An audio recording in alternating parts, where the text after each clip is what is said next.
Hello, and welcome to Shadow Me Next, a podcast where I take you into and behind the scenes of the medical world to provide you with a deeper understanding of the human side of medicine. I'm Ashley, a physician assistant, medical editor, clinical preceptor, and the creator of Shadow Me Next. It is my pleasure to introduce you to incredible members of the healthcare field and uncover their unique stories, the joys and challenges they face, and what drives them in their careers. It's access you want and stories you need.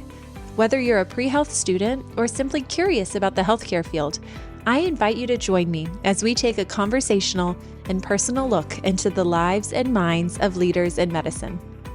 I don't want you to miss a single one of these conversations, so make sure that you subscribe to this podcast, which will automatically notify you when new episodes are dropped, and follow us on Instagram and Facebook at Shadow Me Next, where we will review highlights from this conversation and where I'll give you sneak previews of our upcoming guests. What happens when you discover your passion for medicine expands beyond the exam room? In this episode, I sit down with Dr. Satya, a former medical oncologist who made a courageous pivot into drug development.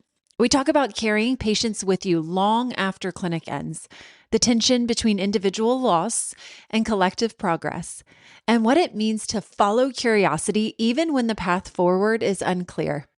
He defines the biotech industry, and he explains how courage, creativity, and a patient-centered focus is still possible even when you step outside traditional clinical roles.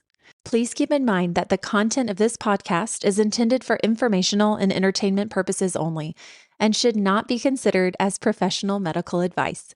The views and opinions expressed in this podcast are those of the host and guests and do not necessarily reflect the official policy or position of any other agency, organization, employer, or company.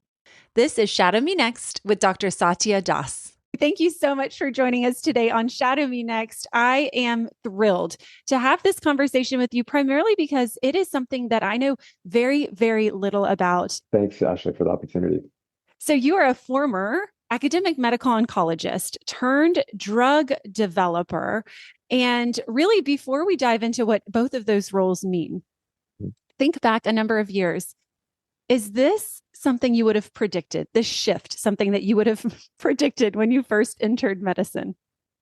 You know, the funny thing is, no, but yes. And what I mean by that is, I think what led me to medicine was I was always fascinated by the mechanism of drugs. I think, I distinctly remember as a young kid, I had a grandfather who passed away from myelodysplasia. And this was 35 years ago or so. And so at that time, there really weren't many treatments outside of erythropoietin and blood transfusion. So he'd constantly be getting poked and prodded. And I remember almost like a map-like bruise, on his arm or extremity. And I think even as a kid, I was like, I'm going to come up with a medicine that could maybe take care of that map because I knew it was associated with discomfort. So there's kind of breadcrumbs throughout my career of what's led me down that path, but certainly not a linear one by any stretch. It's a really interesting story, and it's a fun thing to reflect on. I think as children, we see these things. Children are very aware. And for example, I remember seeing vitiligo for the very first time when I was a child and thinking as a kid, wow, what a beautiful pattern on her skin, right? Of course, it's very artistic to me. And then not really realizing that there was, quote unquote, people thought there was something wrong with her skin. To me, it was beautiful. And in your case, you associated the pattern on your grandfather's skin with pain because like you said, it was due to numerous sticks and pokes and things that kids really are averse to. So it's so interesting, the way we're exposed to medicine as children and what becomes of that ultimately. Let's talk about your career as a medical oncologist. I believe your specialty was gastroenterology. Is that correct? That's right. Yeah. Gastrointestinal cancer. Yeah. Really difficult things that you had to walk patients through. Describe what that looked like. What was a day in your life as a medical oncologist? Yeah, absolutely. So I was fortunate to be, I was at Vanderbilt when I was in clinical medicine. And so it's a big research institution. And so that was one of the things that led me to medicine was that I could be part of both the bedside experience, but also be part of the experience of trying to bring new treatments to patients. As you know, GI cancers, particularly pancreatic cancer, stomach cancer, bile duct cancer. These were some of the cancers that I focused on. Still, we haven't made much progress. And so, unfortunately, there's a dire need. And so for me, it kind of fit like a hand in glove because naturally doing GI cancer meant that I would have to be involved in experimental treatments. And so for me, I would say maybe my week was split between clinical care and clinical research. And so I would do about 2 days of full clinic with patients. I'd see maybe 20 to 25 patients on those 2 days. These are patients that are new patients coming in that were referrals. Sometimes as you build up a reputation, people actually come from all over, which is so humbling for people to truly make an odyssey to come see you to get Wow. advice. Yeah. And then also some of my returning patients who were diagnosed in the area, and I was fortunate to encounter them early on in their journey. And then the other 3 days I was actually spending on clinical research. So I was early phase trialist. So I was writing early phase trials. I worked with the National Cancer Institute quite a bit. And the National Cancer Institute still to this day is kind of this amazing place where pharma companies can also deposit new drugs and you can kind of create new combinations through the National Cancer Institute. And that is the bug that got me actually in fellowship to stay in academia during my medical oncology career. So those other 3 days, I'd be either working on trial work or doing other types of research. And I think that's maybe also an important point to raise is that research doesn't come in one flavor, right? I think everybody, at least in medicine, wants to do trials. And that's, don't get me wrong, that's probably the highest level of evidence. And that's a very admirable goal to do. But there's also so many different types of research that you can do with things that have been published. So what I found myself doing too was taking literature that already had been published and answering important questions, doing systematic reviews of drugs that had already been approved in the last 3 to 5 years to see that, hey, are they really making a difference in the field? So in that research time, I also taught. I worked with fellows, I worked with med students, I worked with residents. And so it wasn't as much classroom teaching, but they would shadow me actually in the clinic Hmm. or have come to me as a research advisor and we'd have some projects. So that was a little bit of an overview of what I did in that past life. Oh, what an incredible overview. Thank you so much for describing that. There's a couple of things that I want to circle back to. Of The course. first thing you said that just by nature, GI cancer means you'd be involved in experimental treatments, right? Are Yes. there other areas? So let's say somebody hears this and they think, oh my gosh, that sounds so interesting. I'm Mhm. not sure GI is right for me. Are there other areas of medicine that are similar, where if you are involved in this medicine, you can almost guarantee that you're going to have to be looking at some type of experimental drugs or experimental treatment modalities? Absolutely. I'll say this, I mean, I'll say this with a little bit of bias because as an oncologist, oncology by definition is experimental, right? Yes. Yeah. I think this is such an amazing time to go into the field because I really think we're at the cusp of a number of breakthroughs that are really going to Hmm. change the paradigm and maybe actually change quality and quantity of life for patients. But I think oncology, just by definition, is inherently all trial based because our standards of care, to be very frank, have been very modest and meager. And so we're always trying to push the envelope. So oncology is one, but I will say there are so many other disciplines too, in especially as drug development. I think oncology and I would say cardiology have kind of been the poster childs. Certainly cardiology with a lot of the diabetes and obesity medications. There's been a renaissance in drug development there. But I see that there are other disciplines too, like psychiatry, for example, where there hadn't been new drugs invented in the last 30 or 40 years that efforts are going into. So I think you can actually pursue drug development in any path of medicine. But I will say that certain disciplines, perhaps like oncology and cardiology, are a little bit more inherent because one, in oncology, we need to improve the standards of care. And in Hmm. cardiology, cardiovascular disease touches such a broad swath of patients that you can conduct these massive studies to try to improve long-term outcomes. Oh, it's so interesting to me. Thank you for breaking that down. It's like you mentioned, research doesn't just come in one flavor. Well, obviously, there are so many different flavors of medicine as well, and within each of those specialties too, you can diversify it pretty strongly. Yes.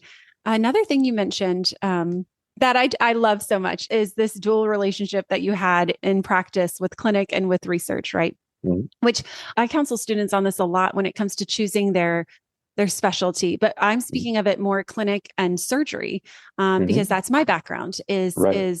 my background is clinic, and then Mohs micrographic Most. dermatology Uh-huh. Yeah, surgery. of course. And I love it. I love it because I can form these relationships with my patients, Yep. speaking with them and evaluating them. But then I can also really address the bottom line, and that's removing skin cancer with my Mhm. supervising physician and doing things with my hands, which is just a whole nother way to provide patient care. I would Yeah. love to break down this relationship that you have, which is just a little different with clinic and with research. And I think I want to start it with how did your relationships with your patients, which I think is something you feel very strongly about, For sure. Yeah. how did that inform your research? Yeah, I think it raises the urgency, right? I think you're constantly confronted by I think as all physicians, but particularly oncologists, we carry a lot of ghosts with us Mm-hmm. of people, of loved ones that we've encountered. These are patients that become family right over time because you see them week in and week out over the course of their journeys. And you're always confronted by the fact that most likely at some point you're going to have to break bad news to this Mm-hmm. person, even in the midst of joy and them doing well. And so I think the urgency for me was every day I was in clinic, I was confronted by that because I would encounter a situation that either didn't fall within the existing therapy. So there's a lot of gray. I think it's fascinating when you go through medicine and you're in medical school, you think everything is black and white. Yet actually, as you become a seasoned physician or more seasoned in life in any healthcare profession, it's all gray, right? And I think I began to realize as I saw more and more patients that how many patients fell into the gray, that they didn't fall cleanly into this setting or that. And, maybe there's a drug for pancreatic cancer, maybe there's a drug for colon cancer, but the small bowel, which kind of sits in between them, no one studied that, right? And Mm-hmm. but I've had numbers of patients with small bowel cancer. So that kind of raised the light bulb that, you know what, we need to also look at rare tumors and understudied diseases and perhaps look at commonalities. Maybe it's not so much, and this is certainly something that we are approaching in drug development today. Maybe it's not so much about the cancer as it is about the target, right? Because Mm-hmm. if you have a target that's expressed across multiple cancers, then you can get them by targeting that particular receptor. And you don't have to worry about, hey, shoot, this patient didn't have a cancer type that didn't quite fit in the trial. They have a target, which would thereby make them eligible. So that was one piece.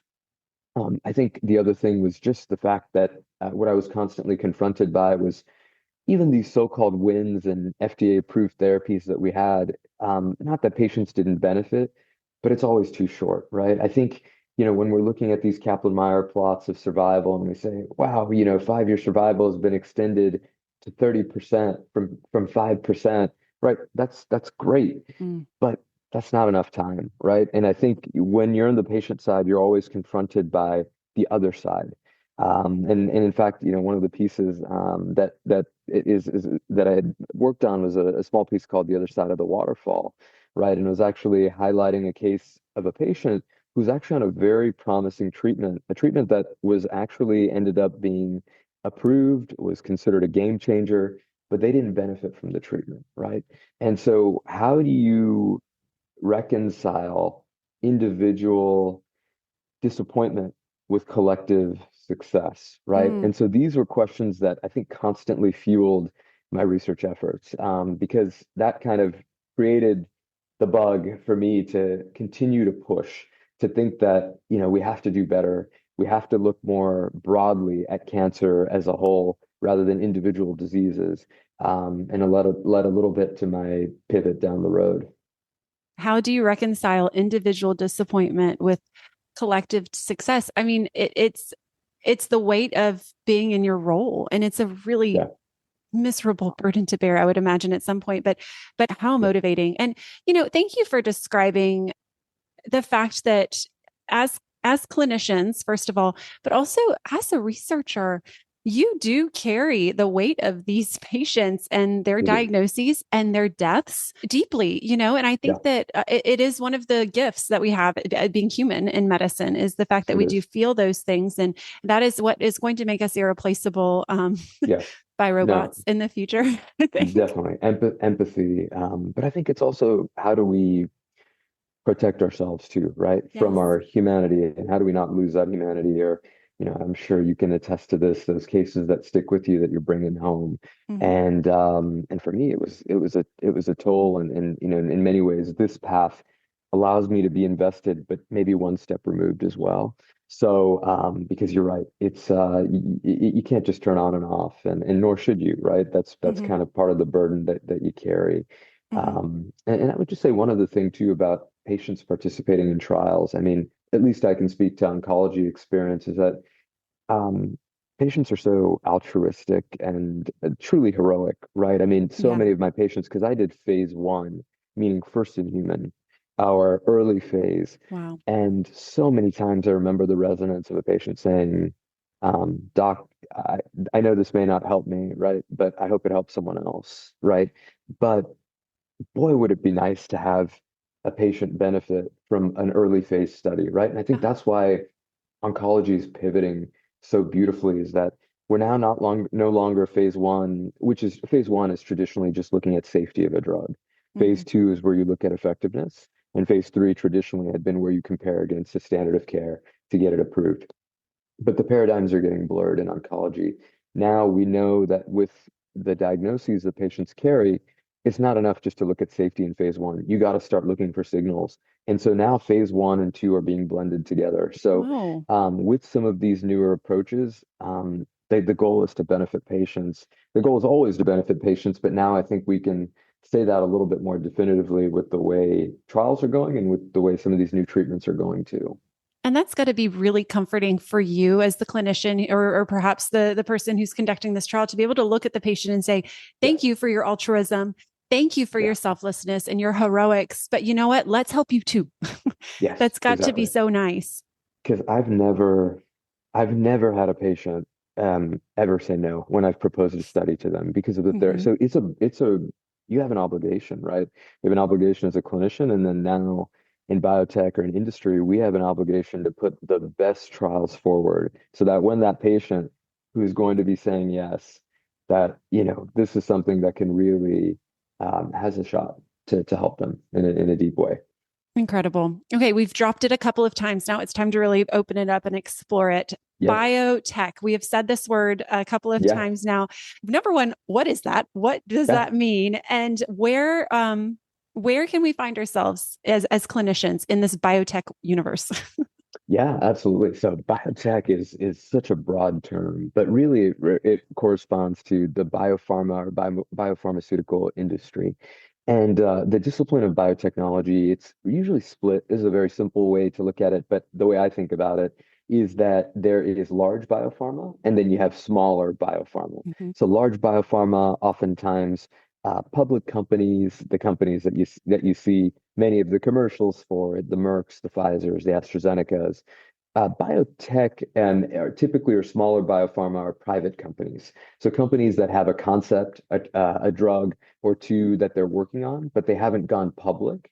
And so they're still remaining on a smaller scale. And so biotech actually constitutes that entire spectrum of both Mm. large biopharma and also small biopharma.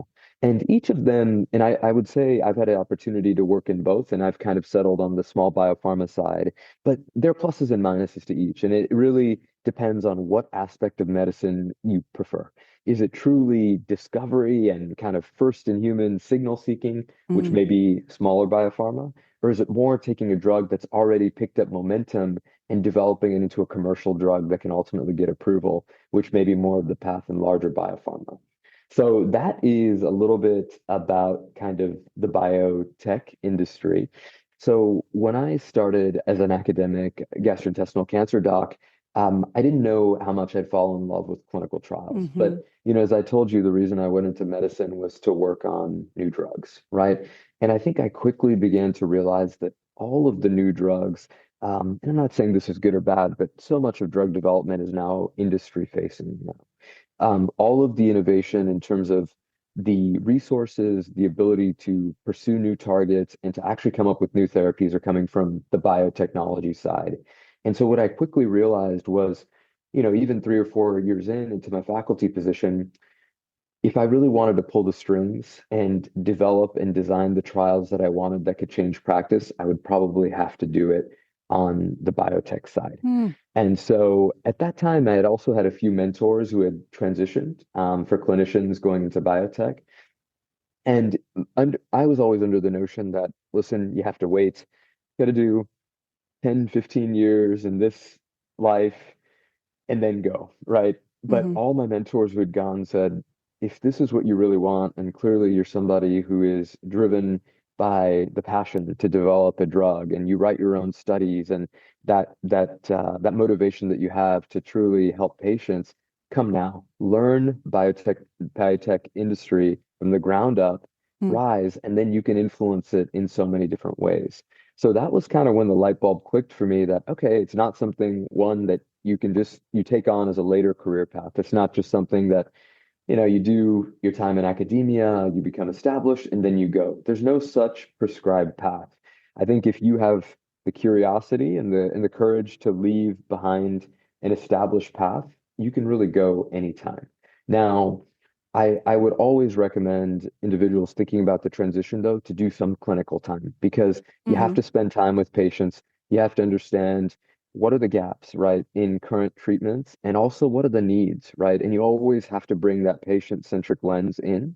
So I think having a few years of patient experience is always important, but then I think considering transitions is definitely there. And then as far as what your role is in biotech, it's a little bit of choosing your own adventure, honestly. mm. It's because you come in with such a unique skill set as a clinician that as long as you're willing to learn, you can fit in any path. So typically in biotech, there are kind of, I would say, two major paths that clinicians usually fall under. One is clinical development. So that actually pertains to development of drugs, writing trials, and actually pursuing the drug from phase one to phase two to phase three. And that's what I'm involved in because that's really what makes me tick.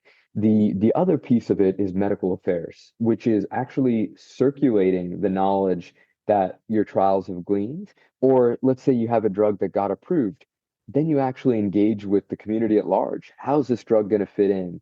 You actually engage with insurance payers to talk about why your drug is meaningful and should it be covered. So medical affairs is kind of, I would say, the dissemination of knowledge, and I would say clinical development is the creation of knowledge. And that's kind of the way that I look at them.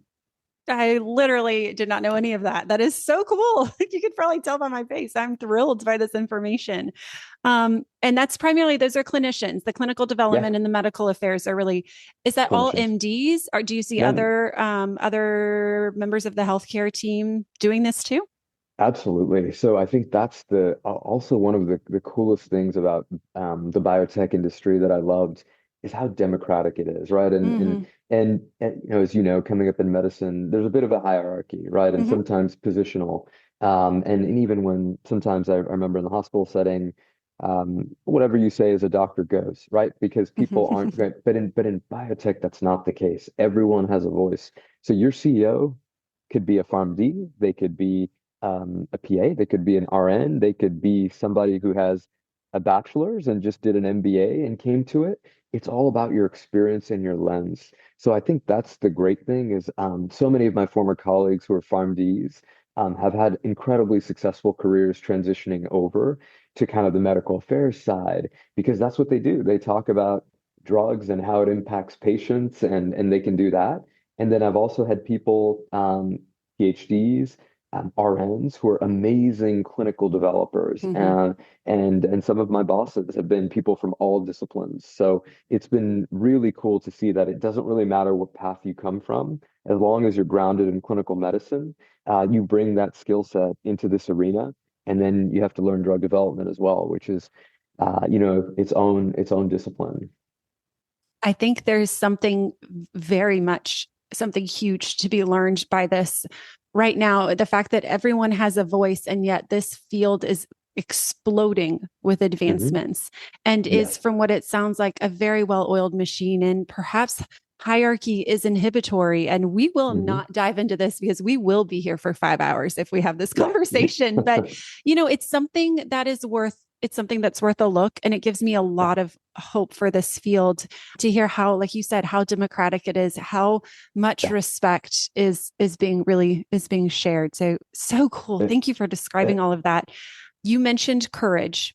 mhm, It was squeezed right into the middle of one of those sentences when mhm. you're describing your transition.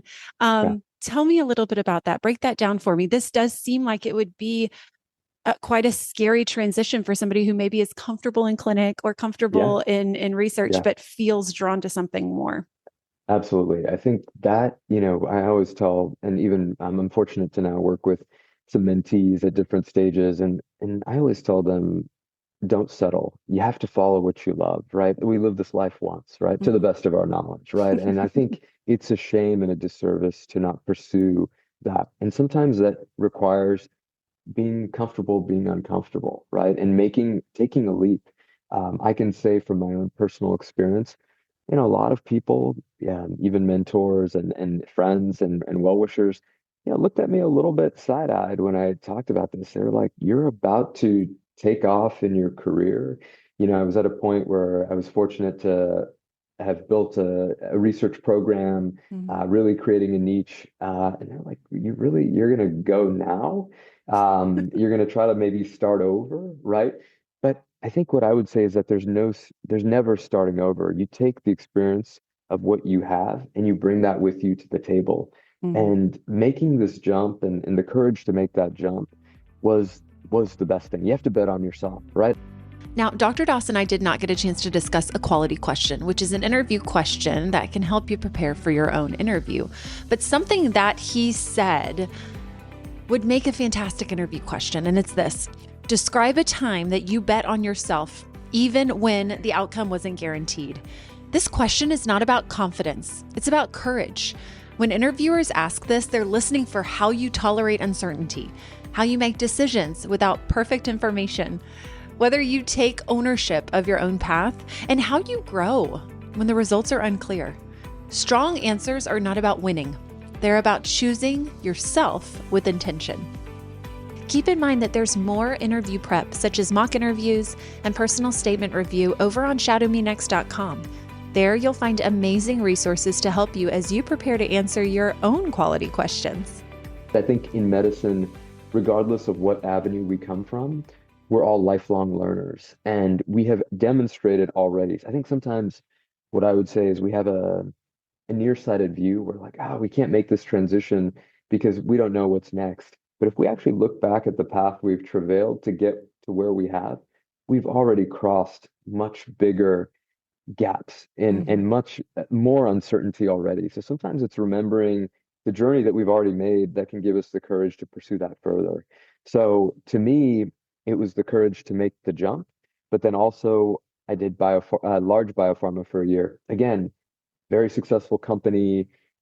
I made a jump because I felt that I Mhm. wasn't being as Mhm. creative as I could, right? And again, people are like, you really want to leave this place? There's like, I said, yeah, I said, what makes me tick is I want to be molding. I want to have an Mm. imprint on this, right? And I can tell you the move beyond the move, that's the right one. As long as you Mhm. keep chasing what makes you tick, given the skill set that clinicians have from their past lives, you'll never be out of demand, certainly in biopharma. I think honestly, biopharma is going to get better as we get more clinicians in this discipline. We want people like us in the boardrooms because when there are decisions being made, we want there to be a patient-centric lens.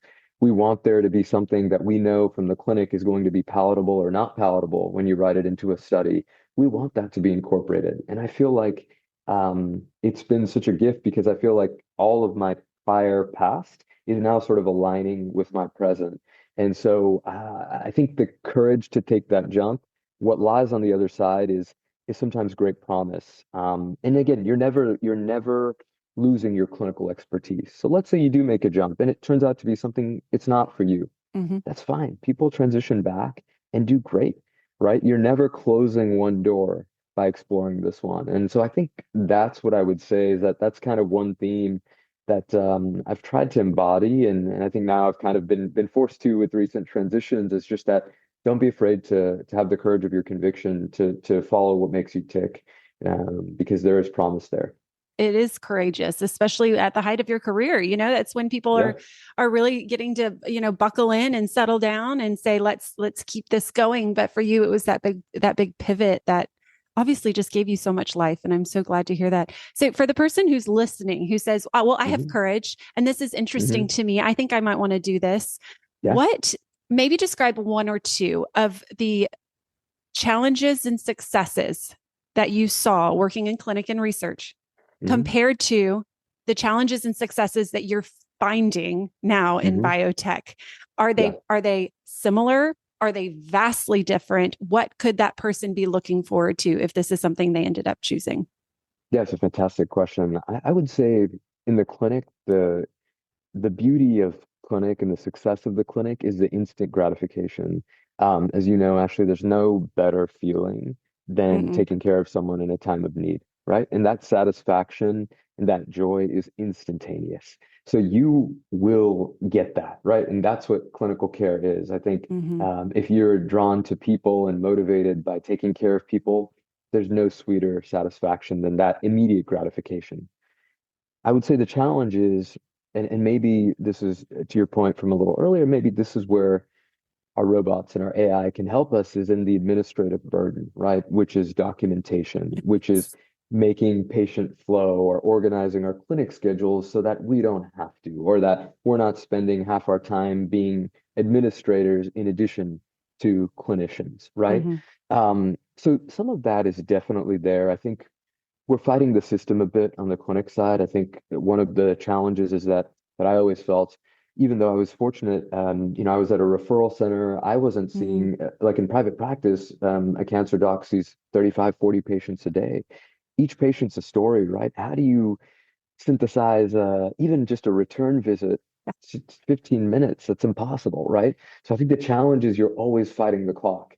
And that's one thing. I think as you get seasoned, you figure out ways, but one of the challenges is that it does eat into some of your time. You can't Mm-hmm. color between the lines if you're going to be a passionate clinician because patient care doesn't have the same boundaries that even, a clinical 8 to 5 does, right? Like you're going to be staying a little later. There are going to be patients that you're going to be running late, right? Because you had to care for someone or they had a progression and you needed to spend 5 extra minutes holding their hand to reassure them, right? So that's definitely, I would say, the challenge on that side.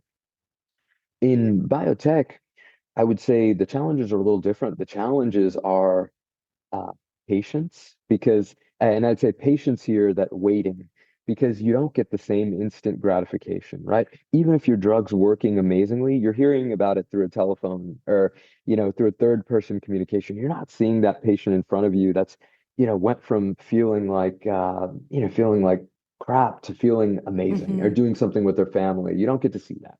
And you have to wait longer, right? Because you don't get the readouts in a clinical day. You have to wait a few months, right, to actually see if your drug is working or not. So the challenge is the patients, and I think the challenge is a bit of that inherent uncertainty, right? Because Mm-hmm.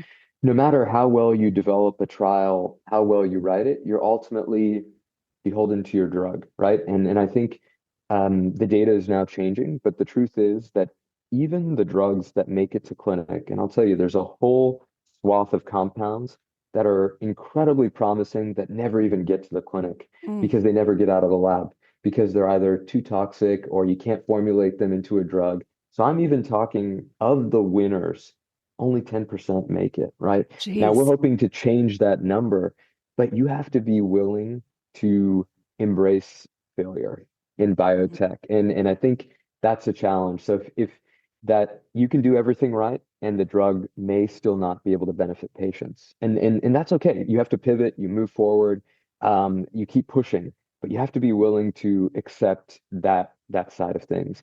As far as the successes go, I would say the creativity Mm. is absolutely incredible. Here, you actually take a concept, you write the study, you talk about the populations you want to benefit, you open sites, you get to talk with PIs. So you're really straddling both sides of the aisle. I get to work with former colleagues and collaborators, but now as a sponsor, right? Where I have the credibility of having walked in their shoes, but they also know that, we're coming with a drug that really has some potential, and this trial has been designed in the right way, to show something that could potentially impact patients. And so that creativity, and I would say that excitement of when you actually get the data and no one else in the world has seen it, and you're seeing that graph pop up, the waterfall plot showing the tumor shrinkage or how long patients are living, there's nothing like that feeling.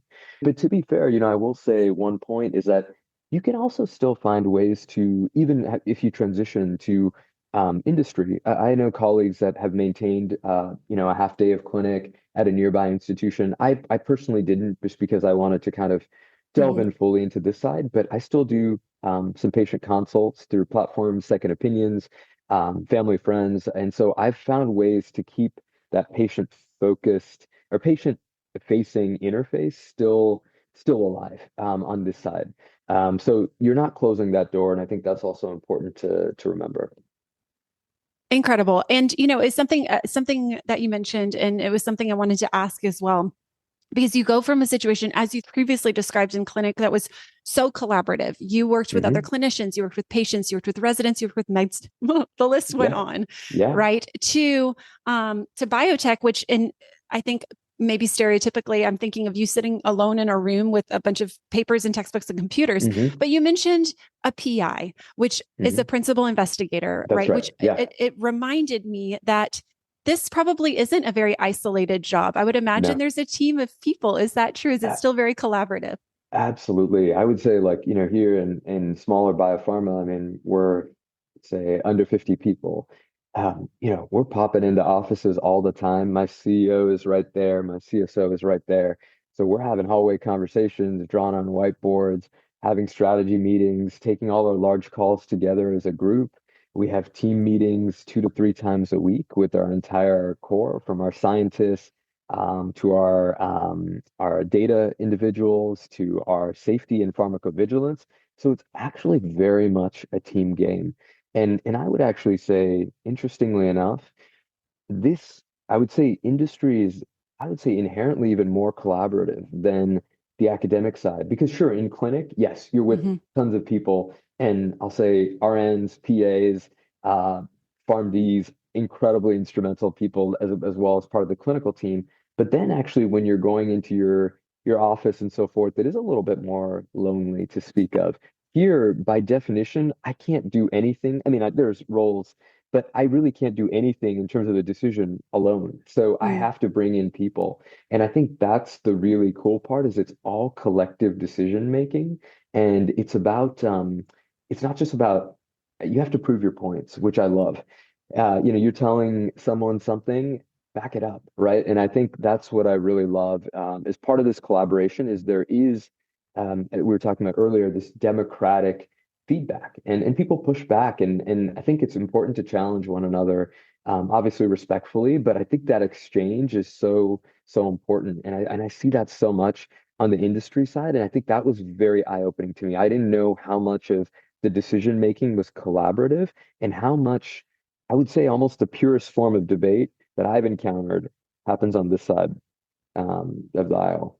I was just going to say that it reminds me very much of debate, which I think we have turned into such a nasty word Yeah, these days, but it is yeah, it lights me up. I mean, I hate debating. I yeah. hate disagreeing with people, but how else are you going to sharpen someone's idea? And how else are you going to investigate and get deeper? And we say play devil's advocate, but is that really what we're Yeah. doing? Or are we playing that person's advocate and helping them Ex to kind of explore exactly. and identify even deeper concepts of their idea that they even realized was there. Oh, I wish we did that more And in pressure, medicine. I agree. And pressure testing, right? And I think what I Yes. love is so much of medicine, we have this notion that is evidence-based, but so much of Mhm. medicine is still eminence-based, right? Someone notable said something, and it takes a decade, right, to disprove that. There's so many examples, of that. And what I love here is it really is evidence-based. Mhm. And as you said, yeah, you have to, pressure test everything, because someone even questioning your own assumptions, you become a more thoughtful person. You become a more creative thinker and a Mhm. more mature thinker. So I think I've grown quite a bit, and now it's been 3 years on the industry side, but I feel like, yeah, I've grown a lot even in that period of time. I've started reframing those conversations as challenges, but not a negative challenge, a positive Yeah. challenge, right? Yes. Yeah. And I think that reframing has really helped the way I approach those conversations, not Yeah. as a response to being attacked, but as an Yes. invitation to explain even further, right? Which is Exactly. it's so very cool. Okay, last question. And this might be a bit of a big question. So feel free to, parse it down if you need to. Of But course. to wrap it up, what role does healthcare policy play in drug development? And because I think this is important to speak to, how can patient stories influence this process? Yeah, it's a fantastic question. So, healthcare policy is instrumental in setting the framework for how drug development works, right? And I think, what we've seen, irrespective of what side of the aisle we're on, I think turnover is not great, right? And I think, unfortunately, we see so much turnover in the FDA. And I think what worries us as drug developers is that going to introduce inconsistency in how drugs are assessed? Because the last thing you want to introduce for drug developers, right? I already talked about how much inherent uncertainty there is. If you change the goalposts or you're moving the standards, right? We have to be consistent in what is a meaningful benefit for a class of drug, and let's stick to it, right? Let's have our interactions, let's have the same bars, the same metrics, so that we can all be judged equally, and let the best drugs win, right? Because at the end of the day, the patients will win, and that's what we all want. But when we have so much turnover in regulatory agencies, it just creates inherent uncertainty because we don't actually know how decisions are being made. Why was it that one drug that had very similar data or a development path got rejected, whereas another didn't, right? And I think I think healthcare policy trickles into all of our lives. And obviously, as clinicians too, we can, again, probably talk for 5 hours of how healthcare policy is influencing not just academic centers, but the practice of medicine at large. But it is so important to not lose sight of the main thing, which is the patient. So I think we can use patient stories as a very powerful lens. So almost every, let's say, investor talk that I'm talking at, or even with a PI or with a advisory board, I start with the patient anecdote because that's how I learned medicine, right? We talk about the patient stories to frame our narrative. And I think that is the most important piece because lost in the shuffle of policy and sometimes just disagreement for the sake of disagreement is that the patients are the ones that suffer because either meaningful or promising drugs are delayed, or a drug that could have been a real game changer falls through the cracks, right? And that's kind of the worst aspect. So I think we're as healthcare providers, whether it's in biopharma, clinicians, we have a deep responsibility to continue to tell our patient stories at every avenue we get and be involved in policy discussions. So if there are opportunities to go to Washington to advocate on behalf of our respective disciplines, it's super important to do that. But use the patient story as our tool, because I think that distills so many complicated things to a very simple thing, right? Is how do we do right by the patient? I thought about that in clinic every day. That's what you're thinking about. And I still think about that every day as a developer. And I think we need our policymakers to think about how we do right by patients every day as well. The perspective is so important. And I think as clinicians in this role in biotech, it is our greatest gift, really, is to be able to offer that perspective. Nanu, it has been such a pleasure speaking with you today. Thank you so much for being so willing to not just define some of these topics for us, but actually really describe them and infuse humanity into these situations that I think people really think are just automated nowadays, and they're not. I mean, there's so much thought that goes into this, and you've described it beautifully. Thank you so much. Thank you so much, Ashley. It's such a pleasure. Thank you so very much for listening to this episode of Shadow Me Next. If you liked this episode, or if you think it could be useful for a friend, please subscribe and invite them to join us next Monday. As always, if you have any questions, let me know on Facebook or Instagram. Access you want, stories you need. You're always invited to Shadow Me Next.